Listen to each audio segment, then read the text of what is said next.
ఏ బాటైనా పర్వాలేదంట, సమయంతో సాగటమే మన సింపుల్ సిద్ధాంతం.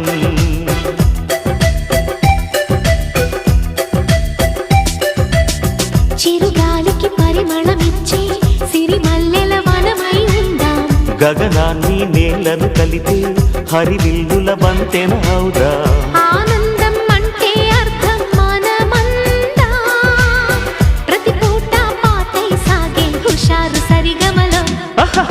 ఎన్నో ఎన్నో రాగాలుండే సంగీతం కాదా, చల్లకి నవ్వుల కేరింత.